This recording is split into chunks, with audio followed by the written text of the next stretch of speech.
Apreciados hermanos, muy buenos días. Un placer estar con ustedes nuevamente. Lección número 10 para que meditemos durante esta semana. Cónyuges juntos en la cruz. Muy bien, y para hoy lunes 28 de agosto nos toca la iglesia como esposa de Cristo, primera parte. Bien, vamos a meditar en algunos textos muy interesantes. Eh, Espero que se tome el tiempo también de meditar en los textos que nos da ahí de Ezequiel 16, una alegoría, diría yo, muy interesante que el profeta presenta allí con Jerusalén. Y vemos cómo tiene que ver también, cómo se relaciona con el matrimonio y cómo también en Efesios el apóstol relaciona a la iglesia así también con el matrimonio. Muy bien, para poder entrar en detalle, vamos a, porque como siempre hacemos, vamos a encomendarnos en las manos del Señor para que sea Él el que nos dirija en esta hora. Padre, una vez más pedimos tu presencia de tu Santo Espíritu para que nos hables en esta mañana, que podamos entender estos consejos, estas comparaciones que el apóstol hace del matrimonio con la iglesia y Cristo como esposo, y que el consejo pues sea de mucha bendición y que toquemos el punto primordial, que es que Él viene por una esposa sin mancha, limpia, sin arruga, dice, y preparada para estas bodas del Cordero. Así es que ayúdanos a entender el consejo y bendícenos a esta hora al meditar en él. En Jesús lo pedimos y lo agradecemos todo. Amén. Muy bien, vamos a dar inicio con los textos que esta mañana nos corresponde estudiar, que están en Efesios 5, versículos 25 al 27, y vamos a tocar también el 29. Y dice la lectura: maridos, amad a vuestras mujeres, así como Cristo amó a la iglesia y se entregó a sí mismo por ella, para santificarla. Pongámosle cuidado a este texto, hermano, y repito que dice para santificarla, limpiándola, dice, en el lavacro del agua por la palabra, para presentársela, dice, gloriosa para sí, una iglesia que no tuviese, dice, mancha, ni arruga, ni cosa semejante, sino que fuese santa y sin mancha. Muy bien, el 29 dice, porque ninguno, dice, aborreció jamás a su propia carne, antes la sustenta y la la regala, dice, la regala es como también Cristo a la iglesia. Bien, yo esta versión la tengo un poco eh, diferente a las demás, hermanos, pero para mí que esta palabra es la riega o algo así, como regala con agua, pero porque está bien rara la palabra, ¿no? Pero bien, así es la versión que tengo. Ahora bien, eh, en Ezequiel también 16, 1 al 14, el profeta da una alegoría allí como eh, la ciudad de Jerusalén y todo, cómo la trata y cómo también es tratada y cómo también después viene a ser recuperada. Pero el punto es que a medida que Pablo dice en Efesios y en especial en el capítulo 5, le va dando forma, dice, a esta metáfora del matrimonio, que representa a la iglesia, dice, y su relación con Cristo.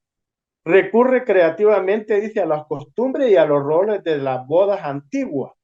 Realmente es interesante si nos introducimos un poco en cómo eran las bodas en el antiguo y en especial en los tiempos de Jesús y allá en la tierra de los israelitas, ¿no?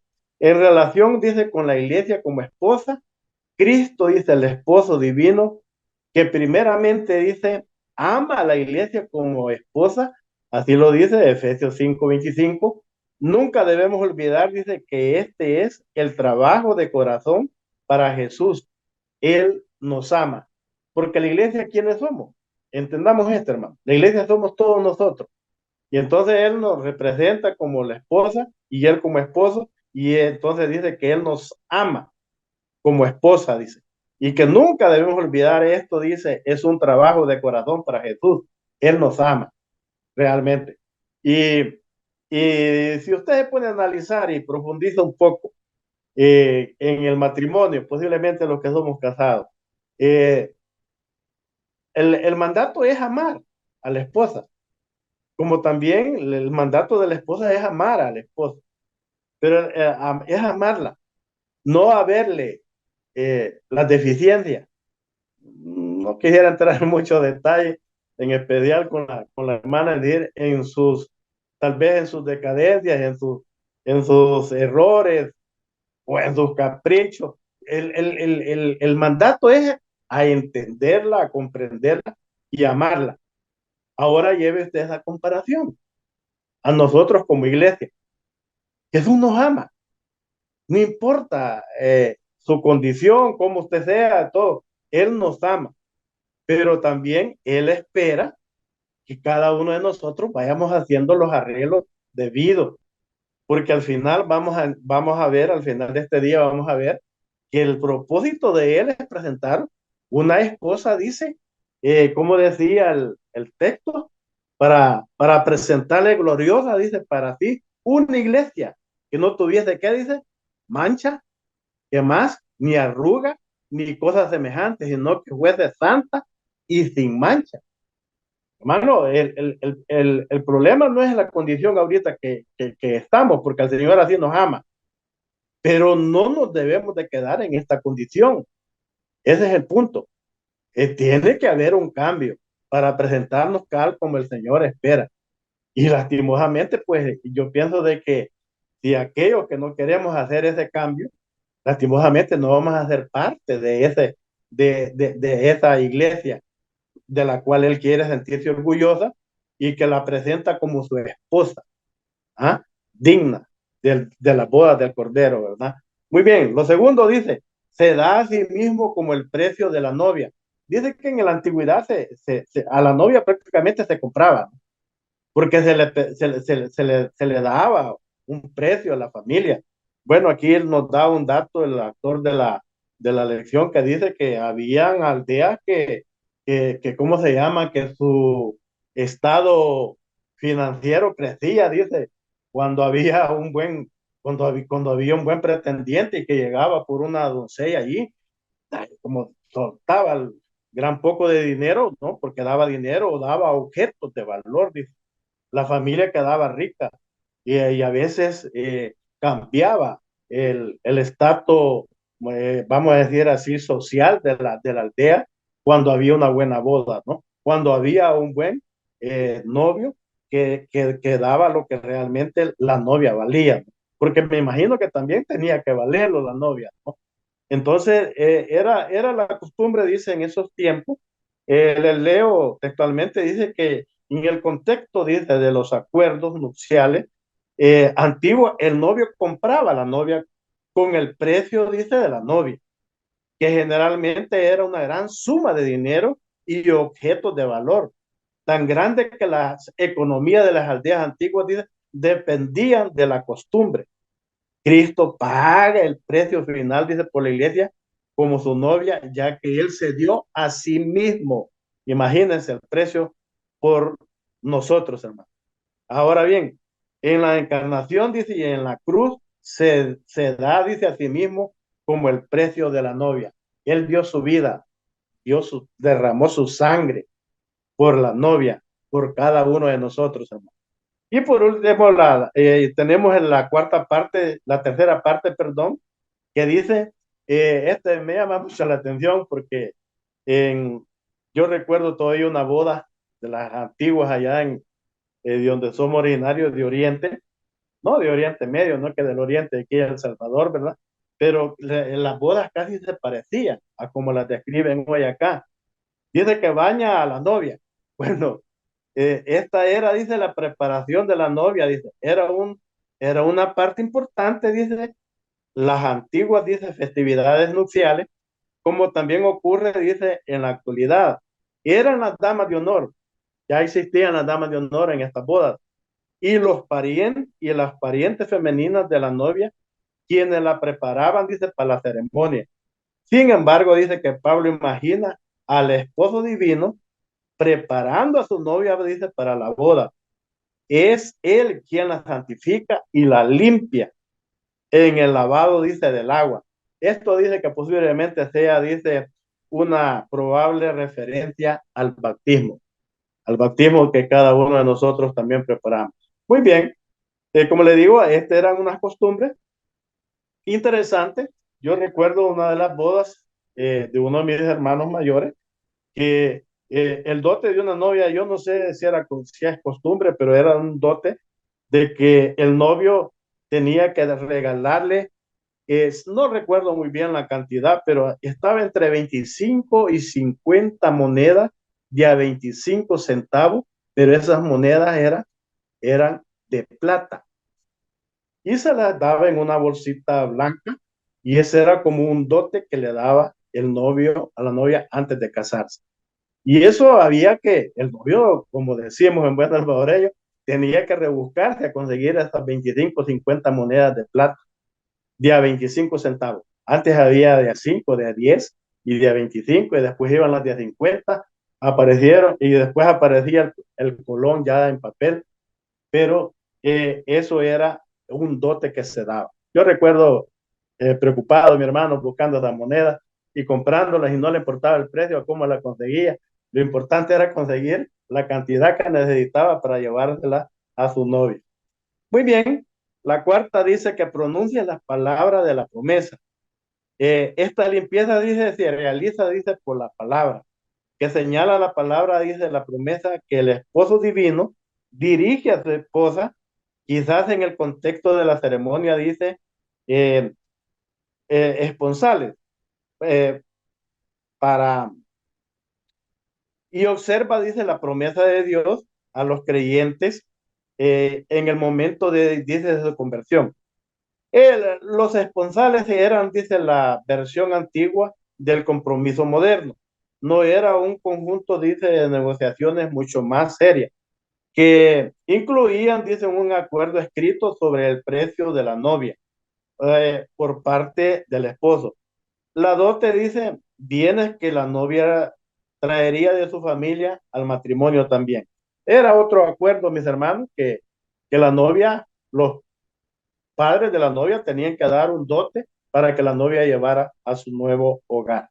Muy bien, la, la última parte de la quinta dice, prepara y adorna a la novia. Cuando la novia, dice, finalmente se presenta ante el novio, esto pongámosle cuidado, que tiene mucho significado. Ella es fabulosamente hermosa y dice, aparece con un esplendor impecable. Cristo dice, no solo baña a la novia, sino también la prepara y la adorna. Ah, hermano, es una preparación que Cristo tiene que hacer con cada uno de nosotros para prepararnos y adornarnos y prepararnos como su novia. Quiera Dios, mis hermanos, que entendamos este concepto, esta alegoría que el apóstol hace con el matrimonio y la iglesia y Jesús, porque realmente tiene mucho significado y es que los consejos para mí más primordiales son la preparación que debe de tener la novia y eso es la preparación que usted y yo también debemos de tener si queremos ser partes de esta boda, de la boda del Cordero. Recuerde que relativamente es algo interesante que debemos de entender. Yo le invito a que estudie, ya que en la casa tenemos el tiempo más apropiado y adecuado, lea Ezequiel 16. Va a tener un panorama más amplio que todo lo que el Señor hace por cada uno de nosotros, cómo nos encuentra, de dónde nos saca, cómo nos saca, y lo que Él hace en cada una de nuestras vidas, todo para presentarnos digna y correctamente delante de nuestro Padre Celestial. Leo nuevamente el versículo 27 que dice, para presentársela gloriosa. Y aquí está, por eso esta expresión es buena también, dice, para presentársela. ¿A quién? Podríamos preguntarnos. Al Padre, para presentársela al Padre. Y se la quiere presentar como gloriosa, para sí, dice, una iglesia que no tuviese mancha, ni arruga, ni cosa semejante, sino que fuese santa y sin mancha, o sea, sin pecado. Así es que, hermano, aquí involucra muchas cosas que venimos diciendo. Eh, yo oigo de un hermano que viene diciendo mucho, mucho recalcando esto, del pueblo de Dios sin pecado para presentarse ante el Padre Celestial. No como algunos que dicen que, bueno, está difícil dejar el pecado y que quizás vamos a morirnos así y vamos a presentarnos ante Dios con pecado y que allá no. El Señor quiere que hagamos esa transformación hoy, hoy, si queremos presentarnos como una iglesia sin mancha, ni arruga, ni cosas semejantes, sino que fuese santa y sin mancha, nuevamente la vuelve a recalcar. O sea, sin pecado. Ese es el propósito que Dios quiere para nosotros. Así nos quiere presentar nuestro Señor Jesucristo como nuestro esposo y nosotros como iglesia, como su esposa ante el Padre. Una iglesia pura, limpia, sin arruga, dicen otras versiones, y que realmente entendamos esto, mis hermanos. Comprendamos la, la santificación. Es cierto, es un proceso y no se logra de la noche a la mañana, pero es un proceso que debe de verse cada día en cada una de nuestras vidas. Y que con la ayuda del Señor, por supuesto, por su propio mérito, nadie lo va a lograr. Pero con la ayuda del Señor lo vamos a lograr y presentarnos digna y correctamente ante nuestro Padre Celestial. Es el propósito del Señor. Es el propósito de Jesús como nuestro esposo y como nuestra cabeza de la iglesia. Que Dios nos ayude a seguir entendiendo. El día de mañana seguimos con la iglesia como esposa, siempre en su segunda parte. Ahí vamos a tener un panorama más amplio. Que Dios te bendiga en el estudio de esta semana y que podamos seguir aprendiendo de los consejos que el apóstol Pablo está dando a los hermanos de Éfeso y que son consejos válidos todavía para cada uno de nosotros. Bendiciones, feliz día y una feliz semana también.